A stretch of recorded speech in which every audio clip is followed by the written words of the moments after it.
Euh, je voulais partager avec vous ce verset, Isaïe 55, verset 6.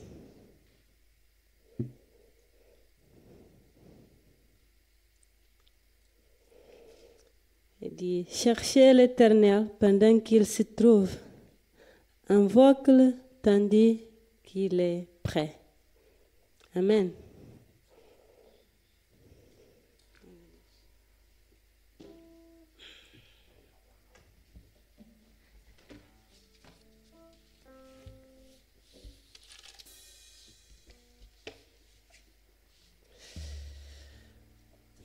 Merci Seigneur pour ce matin.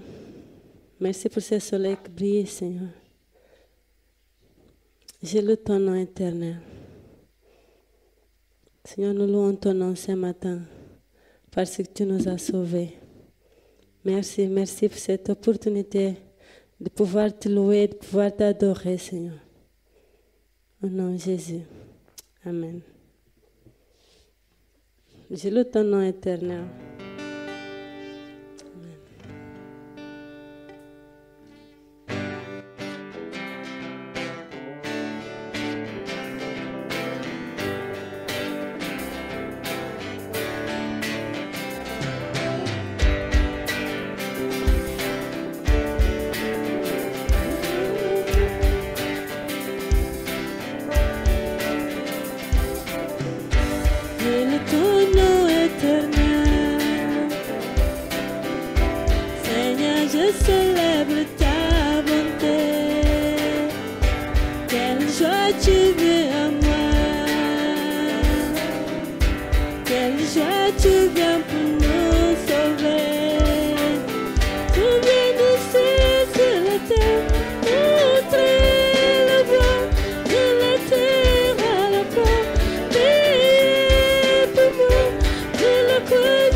Jour après jour, je cherche ta face.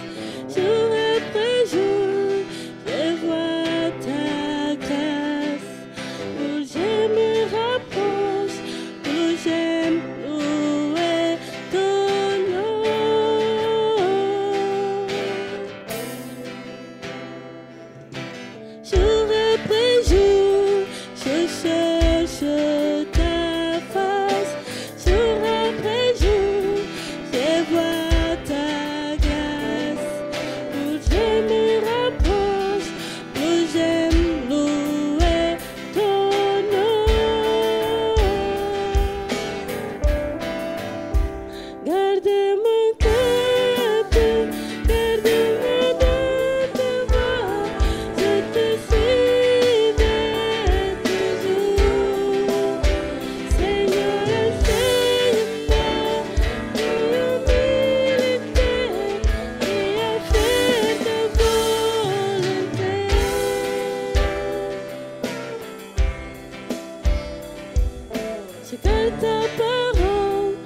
cherche ta présence, je te poursuivrai de tout mon cœur.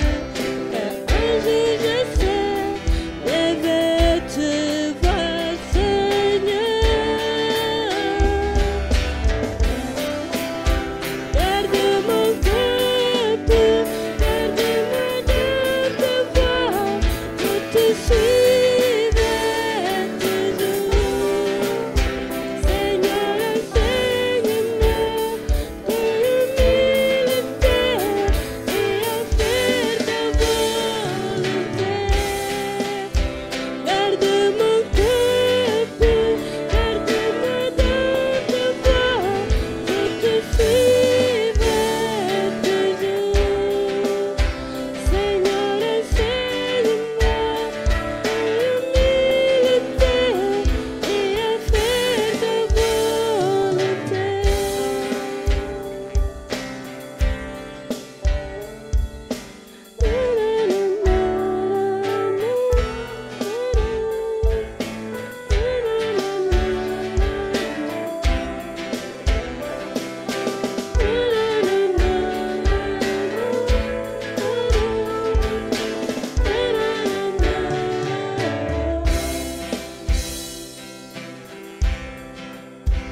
Garde mon cœur pur, garde-moi de te voir, je te suivrai toujours. Seigneur, enseigne-moi ton humilité et à faire ta volonté. Garde mon cœur pur, garde-moi de te voir, je te suivrai toujours. Seigneur, enseigne-moi ton humilité et à faire ta volonté.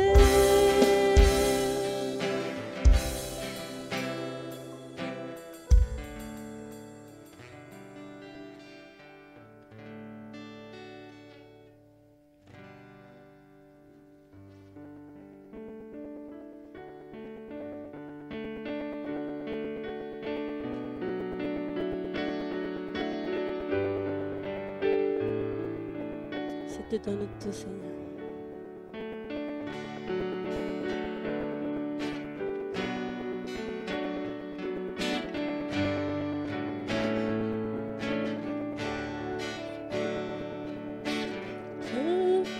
Je te donne mon cœur, il ne m'appartient plus. Ce que j'ai de meilleur, tout est pour toi, Jésus. Un parfum de valeur se t'est répandu.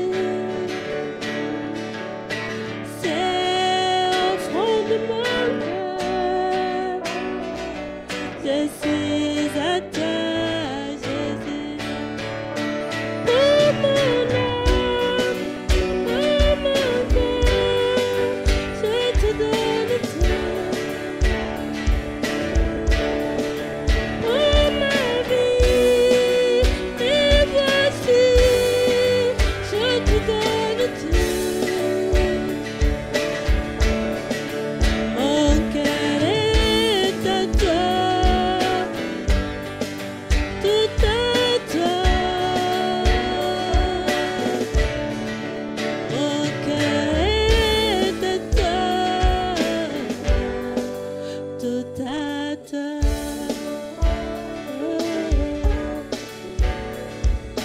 Je te donne mon cœur, il ne m'appartient plus. C'est que j'ai de meilleur, tout est pour toi, Jésus. Un parfum de valeur se t'est répandu.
toi,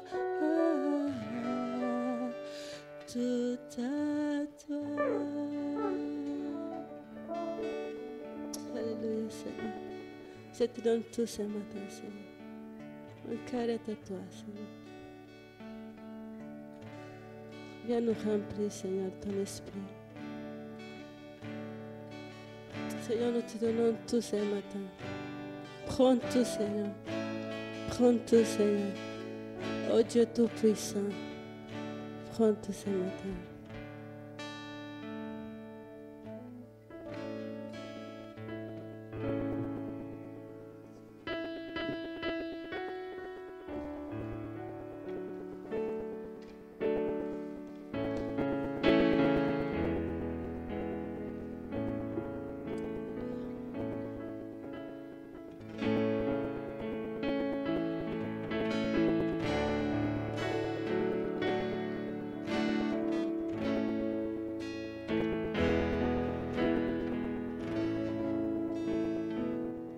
Dieu Tout-Puissant, comme mon cœur considère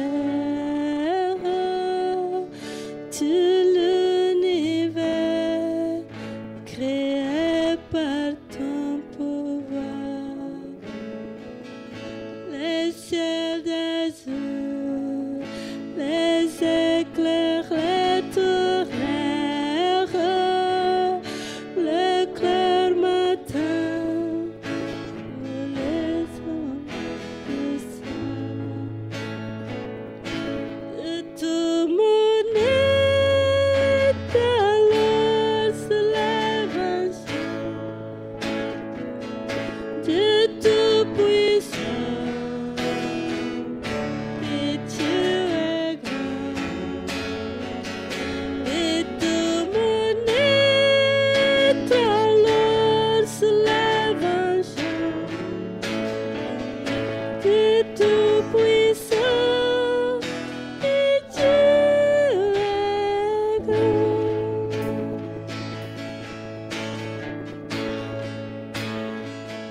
Mais quand je sens au sublime mystère qu'un Dieu si beau a pu passer son cher Fils est devenu mon frère et que je suis hérité du roi. Alors mon cœur est dit la nuit, le jour, que tu es bon, oh Dieu d'amour. Alors mon cœur est dit la nuit, le jour, que tu es bon, oh Dieu d'amour.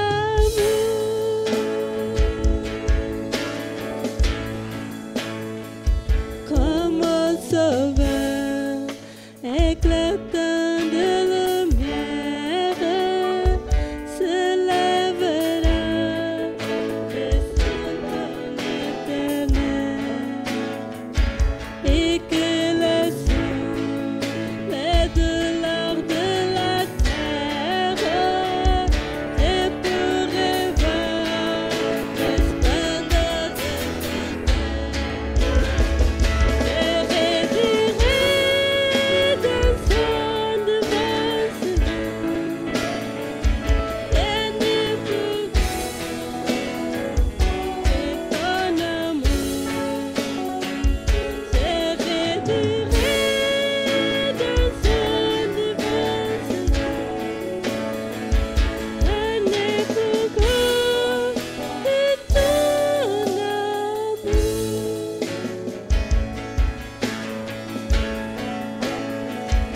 Alors mon cœur redit la nuit, le jour, que tu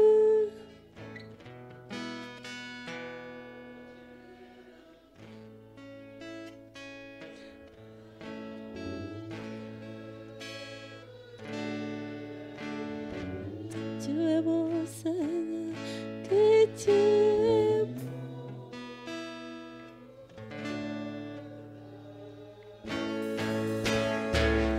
De tout mon être, alors se lève un chant.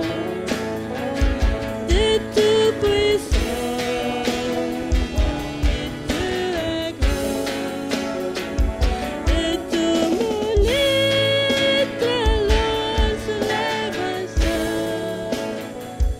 De tout puissant, et tu es grand.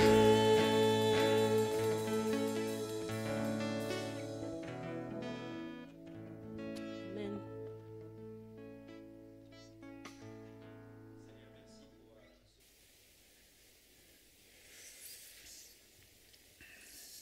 Alors j'espère que vous allez bien. Vous êtes prêts à vous plonger dans la parole de Dieu?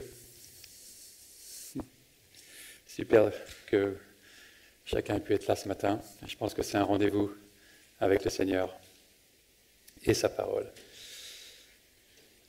Aujourd'hui encore, des millions de personnes aimeraient pouvoir vivre une autre vie que celle qu'ils vivent. C'est peut-être votre cas.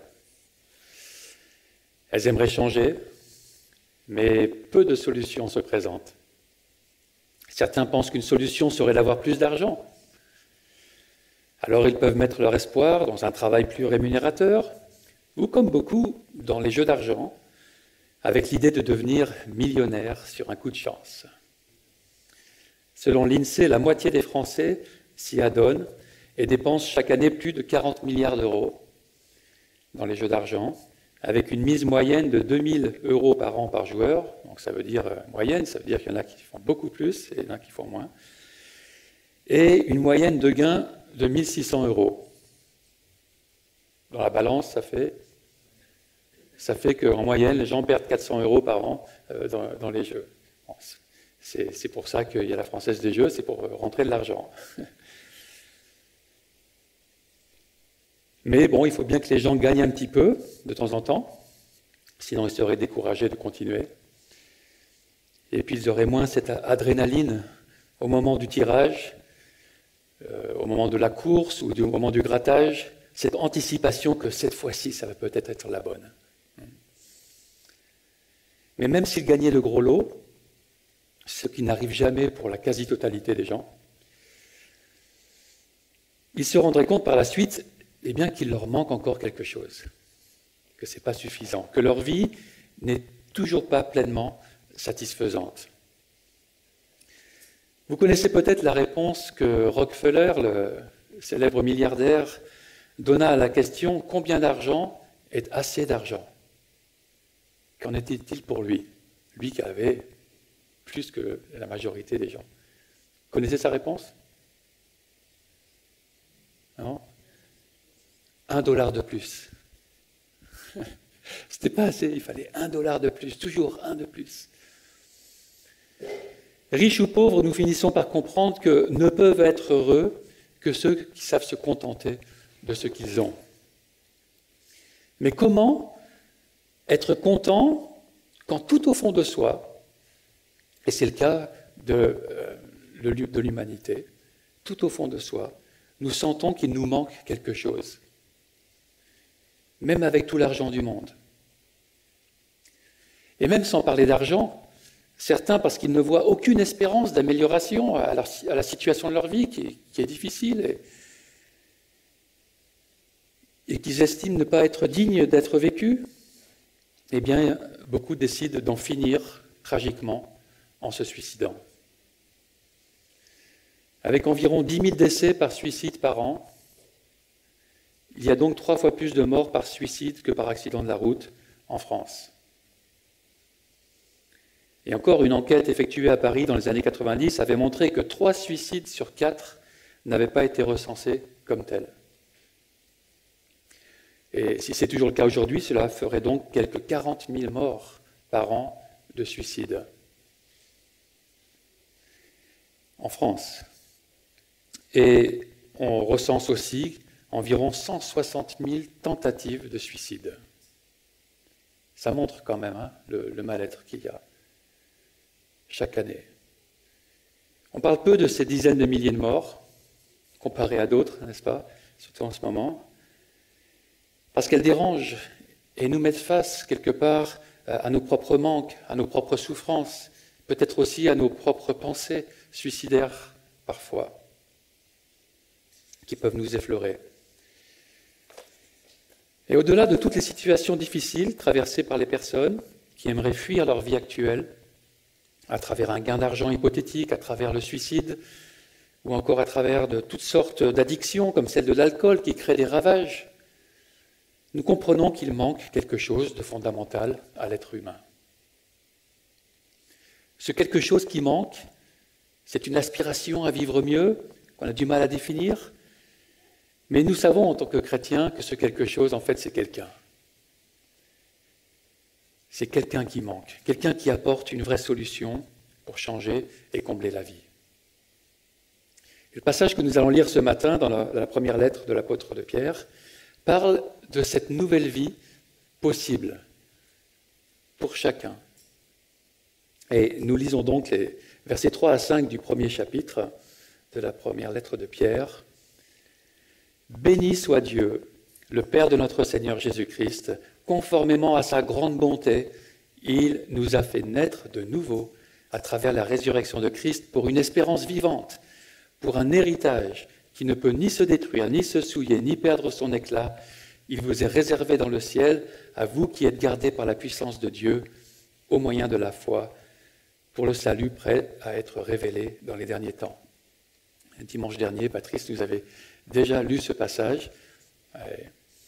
Voilà, peut-être que le Seigneur veut quand même nous communiquer quelque chose à propos de cela. Béni soit Dieu, commence le passage. Béni soit Dieu car il est possible de changer de vie. L'humanité n'est pas coincée dans cette situation. Il est possible de trouver enfin le vrai sens de la vie. Béni soit Dieu pour cette réelle espérance. Dieu est digne de notre louange. Et l'apôtre Pierre va expliquer pourquoi. Plus littéralement, le début du verset dit « Béni soit le Dieu et Père de notre Seigneur Jésus-Christ ».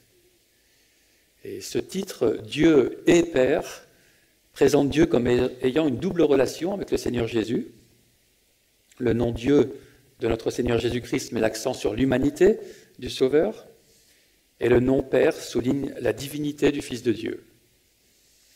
Le titre complet du Fils de Dieu nous est donné, Seigneur Jésus-Christ. Le Fils de Dieu n'est plus ici le petit Jésus qu'on voit dans les bras de sa mère.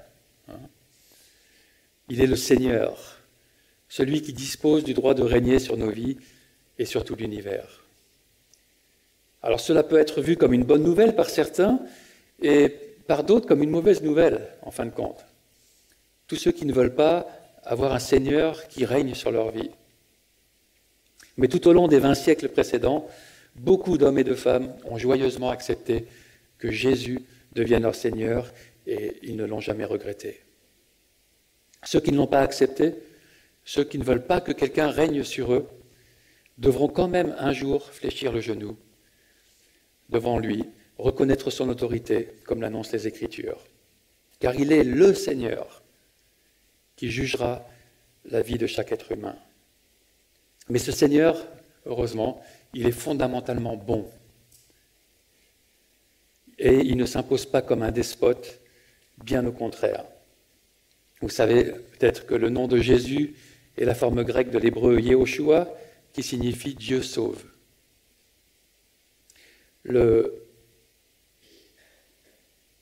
Il est celui qui sauve les hommes de la perdition du péché, le péché qui a écarté les hommes de Dieu. Le mot Christ veut dire oint en grec, celui qui est oint, et ce qui correspond au Messie en hébreu. Alors pourquoi ce titre-là de oint ? Eh bien, parce que Jésus est celui qui a été oint de l'Esprit de Dieu, et parce que dans les temps anciens, on oignait d'huile les prêtres, les prophètes et les rois pour leur entrée en fonction. Et donc Jésus est appelé le loin de Dieu, loin, L', pour assumer ces trois offices à notre égard. Il est notre prêtre, car il est l'intermédiaire entre Dieu et les hommes, et parce qu'il s'est offert lui-même en sacrifice pour que nos péchés soient pardonnés. Il est prophète, car il est venu apporter l'ultime parole de Dieu au monde. Et il est roi, car en descendant du roi de David, il est appelé à régner dans ce royaume éternel. Voilà tout ce que contient ce titre « Seigneur Jésus-Christ ». Béni soit Dieu le Père de notre Seigneur Jésus-Christ, conformément à sa grande bonté, il nous a fait naître de nouveau. Les mots « conformément à sa grande bonté » qui sont rendus dans d'autres versions par « dans son grand amour » ou « selon sa grande miséricorde » ou « sa grande compassion » montrent Dieu comme étant la source de cette nouvelle naissance. Et sa grande bonté en est la cause. C'est le désir de Dieu de sauver les hommes de leur situation de perdition. Parce qu'il les aime, parce qu'il est bon. L'apôtre Paul dit en substance la même chose en Éphésiens 2,4, quand il dit « Mais Dieu est riche en compassion à cause du grand amour dont il nous a aimés, nous qui étions morts en raison de nos fautes, il nous a rendus à la vie. Avec Christ, c'est par grâce que vous êtes sauvés. » Dieu donne ce merveilleux cadeau d'une vie nouvelle à tous ceux qui le lui demandent par Jésus-Christ. C'est la meilleure chose qui puisse arriver à quelqu'un pendant sa vie sur la terre. Une chose bien meilleure que n'importe quelle somme d'argent. Pour l'expression « naître de nouveau », ou traduit encore par « renaître à une vie nouvelle », c'est le verbe grec « anagenao » ou « genao », de là vient la genèse, genao, qui veut dire « régénérer », qui veut dire « engendrer à nouveau ». C'est ce verbe qui est utilisé. Et c'est de cette renaissance, le même mot, genao, dont parlait Jésus dans un passage bien connu du chapitre 3 de l'évangile de Jean. Il s'agit d'une renaissance spirituelle, d'une naissance d'en haut. Et lisons ce que disait Jésus à ce propos, pour s'en rappeler peut-être. « Or, il y avait parmi les pharisiens un homme du nom de Nicodème, un chef des Juifs. Il vint de nuit trouver Jésus et lui dit « Maître, nous savons que tu es un enseignant envoyé par Dieu, car personne ne peut faire ces signes miraculeux que tu fais si Dieu n'est pas avec lui. » Jésus lui répondit « En vérité, je te le dis, à moins de naître de nouveau, personne ne peut voir le royaume de Dieu. » Nicodème lui dit « Mais comment un homme peut-il naître quand il est vieux? Peut-il une seconde fois entrer dans le ventre de sa mère et naître ?» Jésus répondit « En vérité, je te le dis, à moins de naître d'eau et d'esprit, on ne peut entrer dans le royaume de Dieu. Ce qui est né de parents humains est humain, ce qui est né de l'esprit est esprit. Ne t'étonne pas que je t'ai dit, il faut que vous naissiez de nouveau. » Et puis le verset 16 bien connu qui clôture cela. « En effet, Dieu a tant aimé le monde qu'il a donné son Fils unique, afin que quiconque croit en lui ne périsse pas, mais ait la vie éternelle. » L'apôtre Jean dit comme les apôtres Pierre et Paul, Dieu, dans son grand amour, a donné aux hommes de pouvoir renaître spirituellement pour vivre éternellement avec lui. Qui peut naître de nouveau? Jésus dit que c'est pour quiconque croit en lui. Comment naître de nouveau? Bien, c'est donc en plaçant notre foi en Jésus, dans ses paroles et dans son œuvre, que nous recevons la nouvelle naissance, celle qui vient d'en haut. Tous ceux qui s'ouvrent à ce cadeau de Dieu par la foi en Jésus renaissent spirituellement par l'Esprit Saint. C'est-à-dire tous ceux qui reçoivent l'enseignement de Jésus, qui croient que leur péché envers Dieu et envers les hommes est pardonné à travers son sacrifice, ce péché dont ils se repentent. Et dans notre passage de 1 Pierre 3, nous voyons que c'est par ou à travers la résurrection de Jésus-Christ qu'il nous fait renaître d'en haut. C'est un complément de ce qu'on vient de dire. La résurrection de Jésus, parce qu'elle montre que son sacrifice a été agréé par Dieu le Père, car il a accompli le jugement que nos péchés méritaient, fait ainsi partie du fondement de notre salut et de notre espérance vivante. Sans résurrection, il n'y a pas d'espérance. Et c'est par cette même puissance spirituelle de vie qu'il a ressuscité Christ, qu'il nous fait d'abord renaître spirituellement nous-mêmes, et aussi qu'il nous ressuscitera corporellement lorsque le moment sera venu. Romains 8,11 dit ainsi, « Si l'esprit de celui qui a ressuscité Jésus d'entre les morts habite en vous, donc par cette nouvelle naissance, celui qui a ressuscité Christ d'entre les morts rendra aussi la vie à vos corps mortels par son esprit, ce même esprit qui habite en vous. » En ressuscitant Christ, Dieu a montré son entière satisfaction à l'égard de l'œuvre expiatoire de son Fils. Comme le dit Romains 8,1, il n'y a donc plus de condamnation pour ceux qui sont en Jésus-Christ. Sa résurrection à Jésus est la garantie que tous ceux qui mourront dans la foi en lui ressusciteront eux aussi. C'est une promesse des Écritures. Et cette espérance est vivante car elle agit en nous, elle grandit en nous, elle produit du fruit en nous si nous nous l'approprions. Et dans les récits qui nous ont été rapportés de la survie dans les camps de concentration nazis pendant la dernière guerre mondiale, il y a une chose particulière qui fut remarquée. Parmi ceux qui n'étaient pas exécutés tout de suite et qui n'avaient aucun pouvoir là-dessus, eh bien ceux qui tenaient le coup étaient ceux qui avaient encore une espérance pour l'avenir, ceux qui avaient des projets pour la suite. Par contre, ceux qui n'avaient plus d'espoir, eh bien, ils se laissaient aller et ils mouraient rapidement. Alors que ceux qui espéraient encore vivre des choses après le camp, ils résistaient, eux, pourtant aux mêmes conditions très difficiles, conditions extrêmes de faim, de froid, de fatigue et aux maladies et aux menaces, etc. Il y avait les mêmes conditions, mais une partie des gens résistaient parce qu'ils avaient un projet, ils avaient une espérance pour la suite. Et on voit que l'apôtre Pierre fait quelque part la même chose ici, à ces gens qui vivent une vie difficile, ces chrétiens qui vivent une vie difficile, où ils sont persécutés, ils peuvent perdre leur emploi, etc. Eh bien, l'apôtre Pierre pouvait ainsi encourager ses auditeurs qui passaient par ces temps difficiles, en leur disant que ce qu'ils vivent n'est pas la fin, que Dieu aura le dernier mot, qu'il y a un avenir, il y a une autre vie qui les attend. Et oui, ils étaient dans les difficultés, car la nouvelle naissance ne résout pas tous les problèmes de cette terre, n'est-ce pas? Nous nous en sommes rendus compte. La nouvelle naissance n'est que la première étape.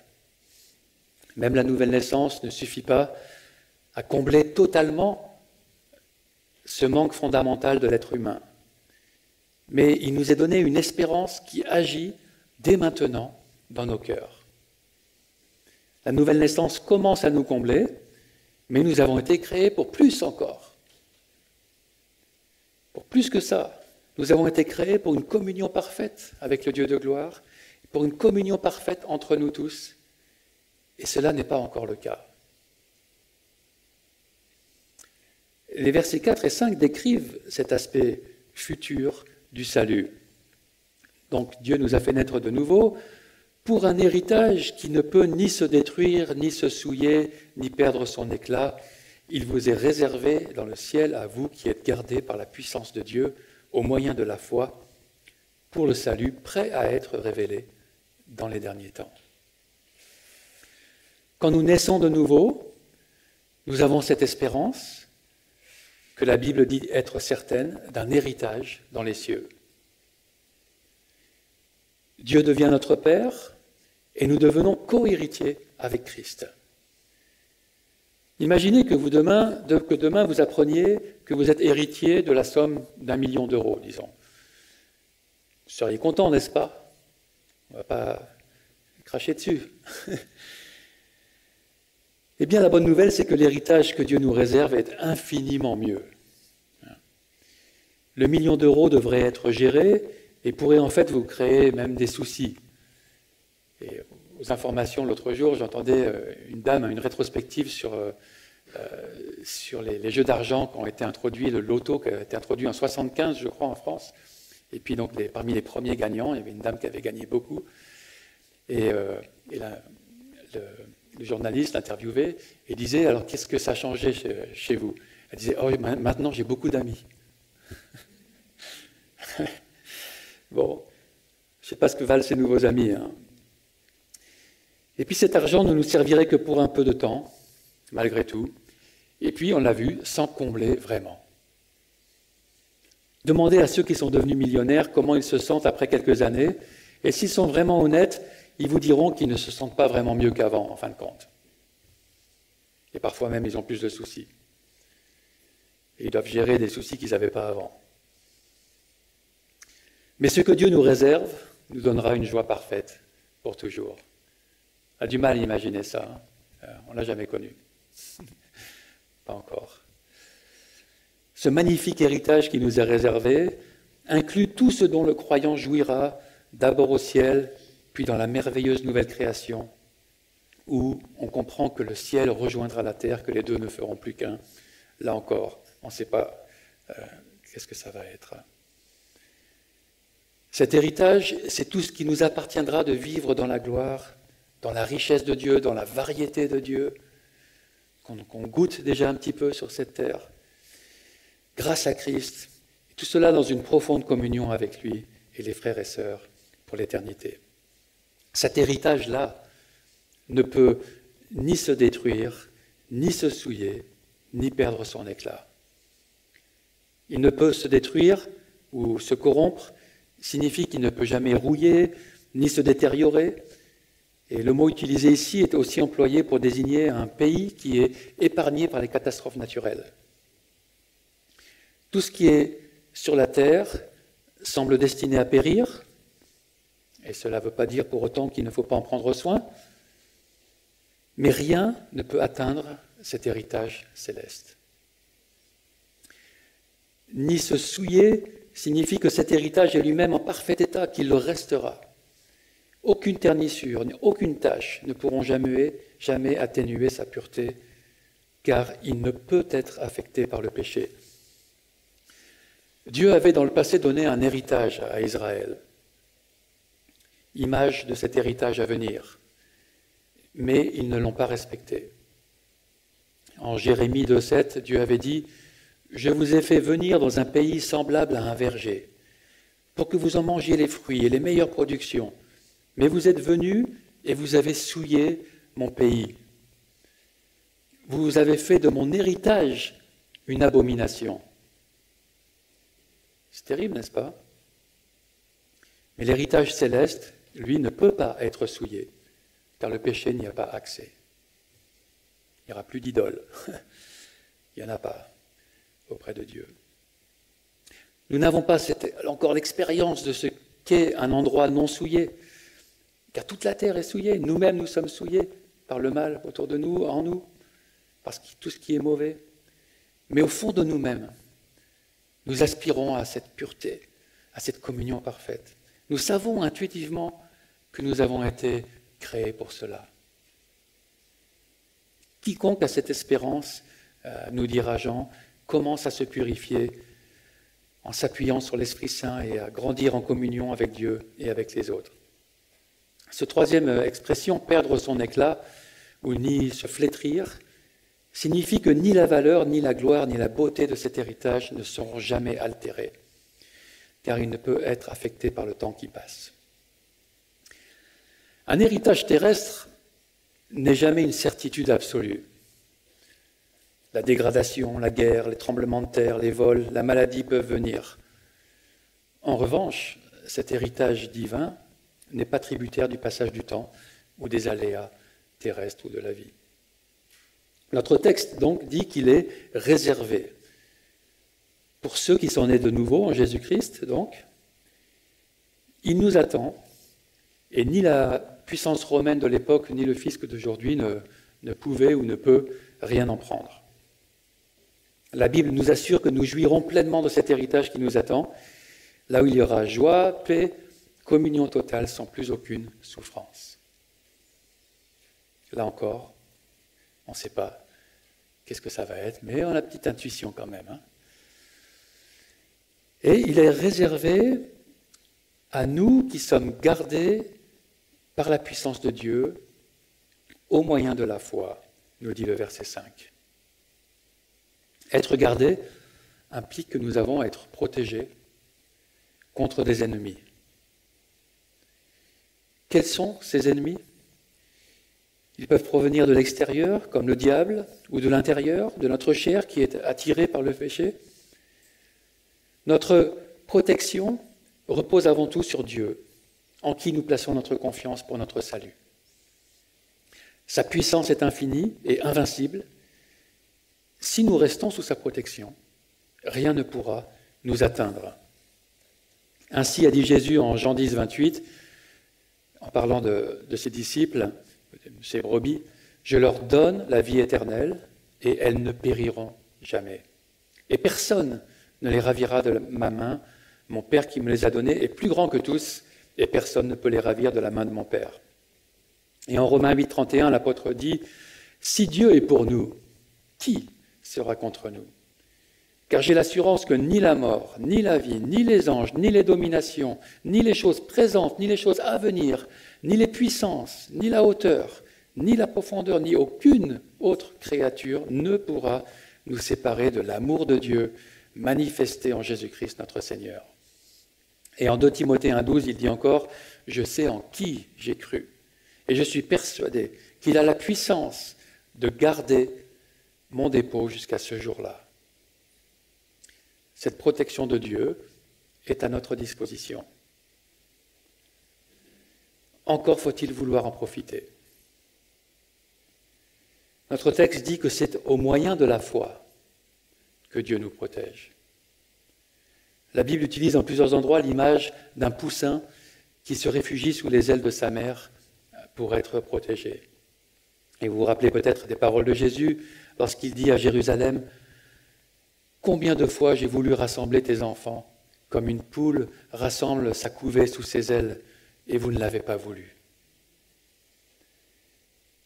Je ne sais pas pour vous, mais moi, je n'ai jamais vu de chat attaquer une poule. Quelqu'un a déjà vu un chat attaquer une poule ? Bon, et encore moins une oie, voilà, ou un cygne. Hein. Par contre, le poussin qui ne se réfugie pas sous les ailes de sa mère, qu'il soit un poussin de poule, d'oie ou de cygne, eh ben, je ne donne pas cher de sa peau. Parce que le chat, il va l'attaquer et il va le prendre. Dieu garde ceux qui placent leur confiance en lui, leur foi en lui, ceux qui se réfugient en lui, sous ses ailes. Mais les autres, ceux qui ne le font pas, tels des poussins ne voulant pas venir sous les ailes de leur mère, restent exposés au diable et au péché. Cela est dangereux, car Pierre nous dira au chapitre 5 que le diable, justement, rôde comme un lion rugissant, cherchant qui il pourra dévorer. Le mot traduit par « garder » est un terme militaire et qui est utilisé par exemple pour une troupe chargée d'empêcher une invasion hostile. Nous sommes dans un combat et c'est la foi en Dieu qui nous permet de résister, car elle nous place de son côté sous sa protection. Les épreuves par lesquelles nous passons sont aussi un combat qui nécessite l'exercice de cette foi. Nous avons des soucis, des inquiétudes. Ce sont aussi des épreuves qu'il nous faut combattre par la foi. Il y a quelque temps, une amie me disait qu'elle se réveillait la nuit avec des angoisses concernant son avenir incertain. Chaque matin, elle se réveillait avec une boule au ventre. Que devait-elle faire avec cela ? C'était une épreuve qu'elle devait combattre en s'appuyant sur Dieu. C'est cela aussi le combat de la foi. C'est rejeter l'inquiétude en se reposant sur Dieu. C'est dur à vivre quand on y passe, sur le moment, mais après quelque temps, ce n'est plus qu'un souvenir. On se rend compte qu'on n'a plus cette angoisse, car Dieu nous permet de traverser cela ancré en lui. Et c'est là aussi que Jésus nous assure de son rôle de grand prêtre, veillant sur nous. Vous rappelez-vous ce qu'il a dit à Pierre avant que ce dernier ne le renie, dans la nuit où Jésus fut capturé? Et on lit ça en Luc 22, 31. Jésus dit à ses disciples, mais en particulier à Pierre, « Satan vous a réclamé pour vous passer au crible comme le blé. Mais moi, j'ai prié pour toi, afin que ta foi ne disparaisse pas. Et toi, quand tu seras revenu à moi, affermis tes frères. » Ainsi, la lettre aux Hébreux et la lettre aux Romains disent que Jésus continue d'intercéder pour nous.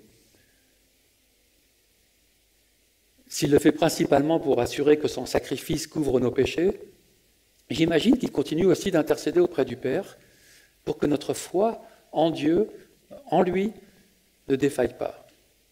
C'est quelque peu mystérieux comment ça fonctionne, ce rôle de grand prêtre, de Jésus qui intercède auprès de son Père pour nous, lui qui est Dieu, qui intercède Dieu. Mais ce n'est pas infondé selon les Écritures, on voit cela dans les Écritures. Ainsi, l'enfant de Dieu est gardé par la puissance de Dieu au moyen de la foi pour le salut prêt à être révélé dans les derniers temps. Et on voit donc que ce salut se fait en 2 temps. Un temps passé, le chrétien a été sauvé de la perdition du péché à l'instant où il s'est confié au Sauveur, et puis un temps futur, prêt à être révélé dans les derniers temps, lorsqu'il sera pleinement réalisé, comme le dit Romains 8, c'est en espérance que nous sommes sauvés. Ces 2 temps du salut ressortent bien aussi dans la lettre de Paul à Tite, dans un passage avec de nombreux parallèles, vous allez voir, avec notre passage de 1 Pierre de ce matin. Nous allons lire les versets 4 à 7 du chapitre 3. « Mais lorsque la bonté de Dieu, notre Sauveur, et son amour pour les hommes ont été révélés, il nous a sauvés. Et il ne l'a pas fait à cause des actes de justice que nous aurions pu accomplir, mais conformément à sa compassion, à travers le bain de la nouvelle naissance et le renouvellement du Saint-Esprit qu'il a déversé avec abondance sur nous par Jésus-Christ notre Sauveur. Ainsi, déclarés justes par sa grâce, nous sommes devenus ses héritiers conformément à l'espérance de la vie éternelle. » Vous voyez tous ces parallèles avec notre passage de la bonté de Dieu, de la nouvelle naissance en Jésus-Christ, de cet héritage, et donc aussi de ces 2 temps du salut. Il nous a sauvés, au verset 5, c'est au passé. On est sauvés. Mais la vie éternelle, du verset 7, demeure encore une espérance. Le croyant sera pleinement sauvé au retour du Christ. Hébreux 9, 28 dit ainsi, « Christ, qui s'est offert une seule fois pour porter les péchés de beaucoup d'hommes, apparaîtra sans péché une seconde fois à ceux qui l'attendent pour leur salut. » À ce moment-là, le corps du croyant sera enfin changé, glorifié et à jamais libéré du péché, de la maladie et de la mort. Le mot « héritier » ici, ou dans notre passage de 1 Pierre, le mot « héritage », décrit bien cette situation du déjà et du pas encore. Cette situation du déjà et du pas encore du salut. On peut fort bien déjà être héritier d'une grande fortune, mais ne pas encore la posséder. Comme le dit un commentaire, un héritier doit très sobrement saisir le pas encore afin de ne pas désespérer lorsqu'il découvre encore beaucoup de pauvreté en lui. Mais il doit aussi comprendre le déjà pour rester joyeux et plein d'espérance. Le verset 5 de 1 Pierre 1 dit que ce salut est prêt à être révélé. Au chapitre 5, il parlera dans la même idée de la gloire qui doit être révélée. L'apôtre Paul dit aussi en Romains 8, 18 « J'estime que les souffrances du temps présent ne sauraient être comparées à la gloire à venir qui sera révélée pour nous. » Ce salut complet sera donc pleinement révélé lorsque Jésus reviendra. On le connaît qu'en partie pour l'instant. Et l'apôtre Paul dit ainsi en Colossiens 3, 4 « Quand Christ, votre vie, paraîtra, alors vous paraîtrez aussi avec lui dans la gloire.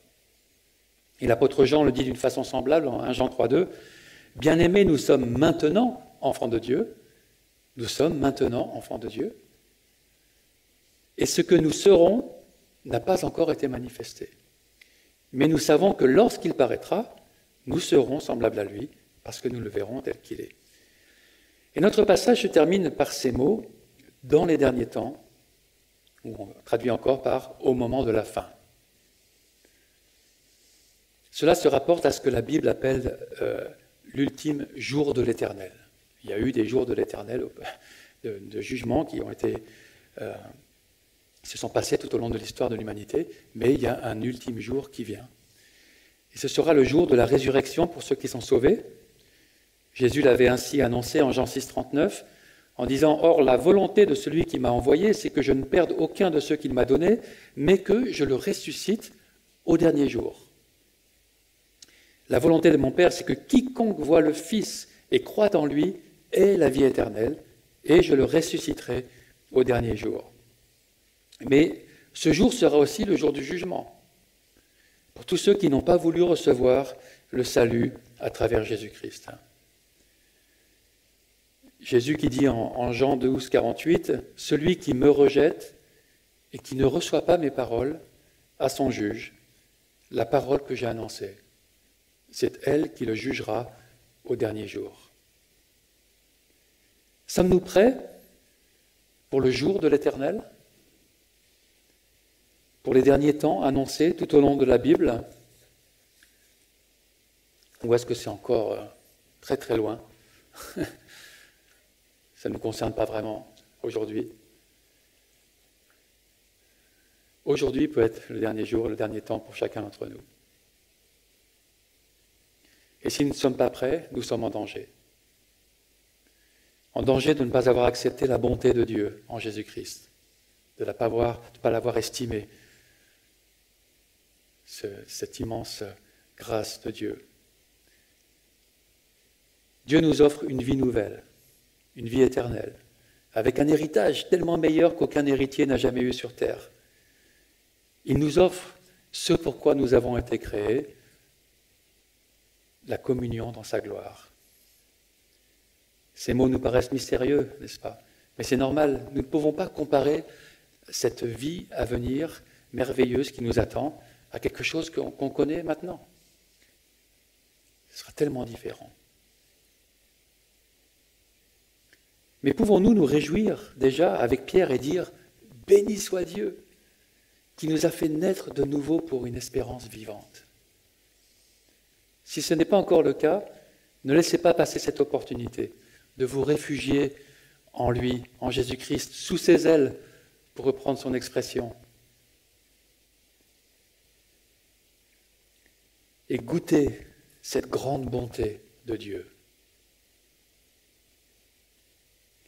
Cette offre de Dieu est pour toi ce matin. Qui que tu sois, quoi que tu aies fait, il te suffit de dire à Dieu que tu la reçois avec reconnaissance, de reconnaître sa seigneurie dans ta vie. Prions si vous voulez bien.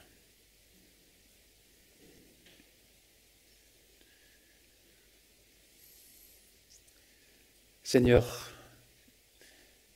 pardon pour les fois où j'oublie ta grande bonté, ton grand amour, ta grande compassion,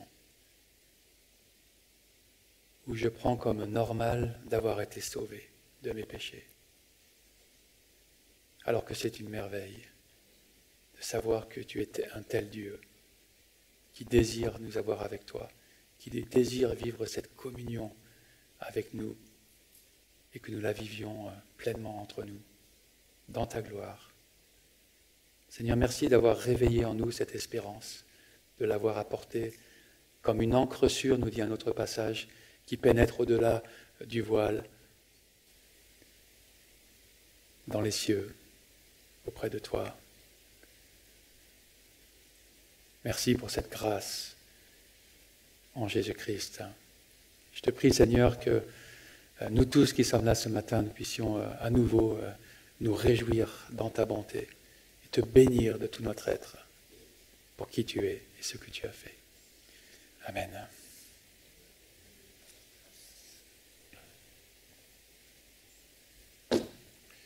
Je repasse la main à Lydia.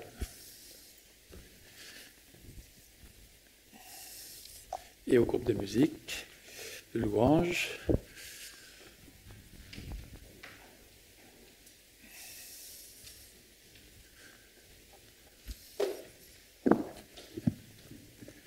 Amen. Merci Benoît. Je vous invite à vous élever.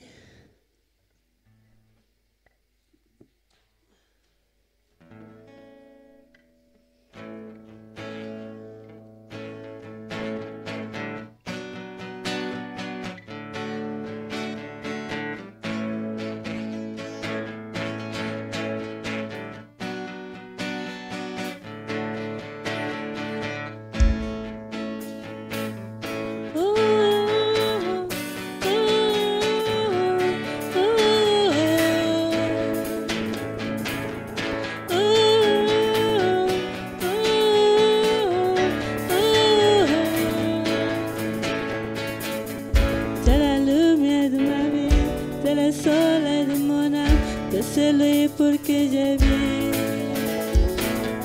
c'est la lumière de ma vie, c'est le soleil de mon âme, c'est celui pour que je vis. Oh, oh, oh,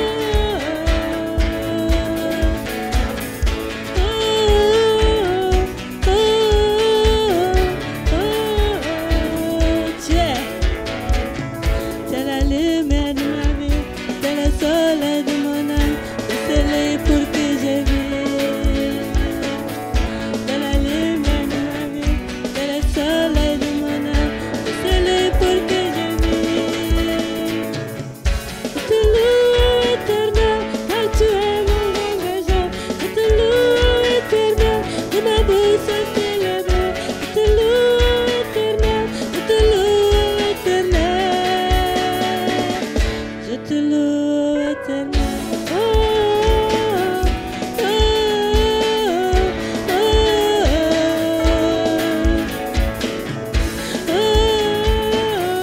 oh,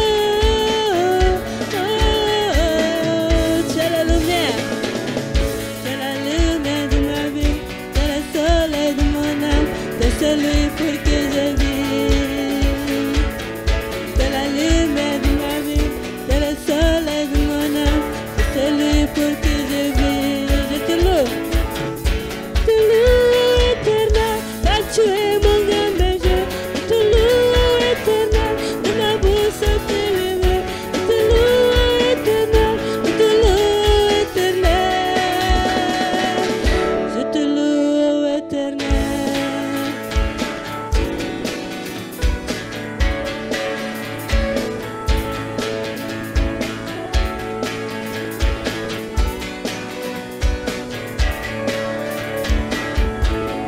Terminé.